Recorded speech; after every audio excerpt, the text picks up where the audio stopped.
To our panel, thanks very much for being here today. And some of the questions, I'd just like to follow up to some of the other members who have already asked today.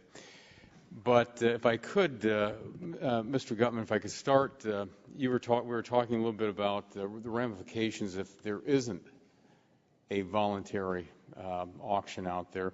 And you were talking about what happened in India.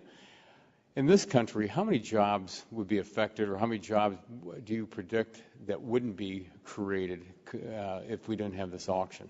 Sure. So we've seen numbers between 100 and 200,000 new jobs if we can move forward with incentive auction legislation. And that is sort of direct employment that we looked at and viewed. But I think if you look at sort of what we call the verticals, healthcare and smart grid, intelligent transportation and education and areas like that, you're talking about a ripple effect that is almost immeasurable. And we really do strongly believe, no matter who you look at who's measuring this, that the change that's going to happen in this ecosystem is staggering. 3 years ago, the hottest selling handset was the Motorola Razr. We didn't have application stores. We barely had third generation, certainly not fourth generation. We didn't have tablets. And I think when we looked at a Kleiner-Perkins study, looked at the first 3 quarters after the launch of the iPod, and they went from 0 to 1 million. The first 3 quarters after the launch of the iPhone went from 0 to 4 million. The first 3 quarters of the iPad went from 0 to 14 million. And so we're seeing a ramp up that's almost vertical, and it's almost impossible to put a number on the value and the jobs and the money that will flow to the economy as a whole. Well, that's going to be my next question. Is there any way to predict what that value would be in dollars? Well, we've seen numbers that have come out of the administration from Mr. Summers that have said for every dollar that goes in terms of investment, it results in $7 to $10 in increased GDP. And so that's a multiplier that we think is probably a legitimate number. Dr. Connolly might know. She gave me that look.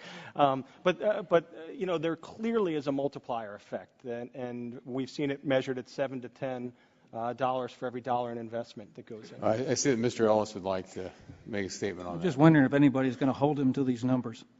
I beg your pardon? Is anybody going to hold him to these numbers?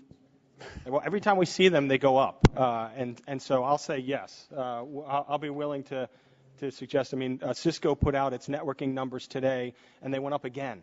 And we've got a company here that sells solutions to spectrum problems, saying we need to bring more spectrum to market. If that isn't the greatest illustration that we need some help, I'm not sure what is. Well, and I know Dr. Conley, I think the chairman had asked initially what that value might be, and you'd thrown out a low end and a high end. Could you say what those are again? Well, I had the megahertz pop values I was looking at were between 0.03 and $3.86 per megahertz pop. That's purely based on the 700 auction. But if you aggregate that up, that means that based on the 700 megahertz auction, 1 megahertz at the lowest end would generate $9 million, and at the highest end could generate $1 billion, approximately. Mr. Brenner?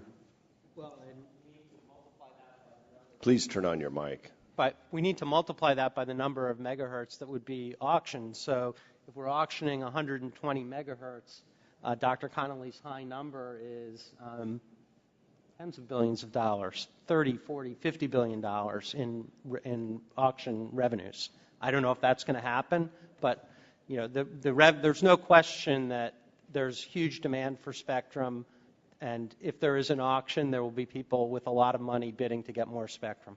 Mr. Schurz? The 120 megahertz number has been thrown around, and I just want to give a little perspective. That was in the National Broadband Plan, but that plan did not envision Canada or Mexico. And so the amount of spectrum that you will successfully get out of the broadcast spectrum, I would argue, is significantly less. There's some issues with the plan. And so, there are a lot of numbers going around, but I just want to make certain that Canada and Mexico do impact spectrum in the United States. Ms. Feld? I just want to emphasize we can't know today how many broadcasters will want to participate in a voluntary auction. But when we talk about both meeting our spectrum demand and the value that is being contributed to the economy, it's important to consider the value of the unlicensed and the white spaces as well.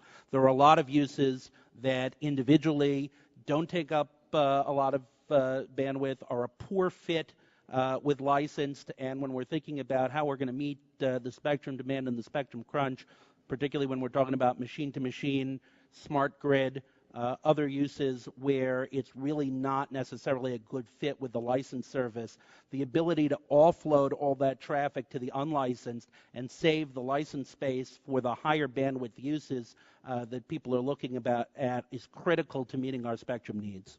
Thank you. Mr. Chairman, I see my time has expired and I yield back. I thank the gentleman from Ohio.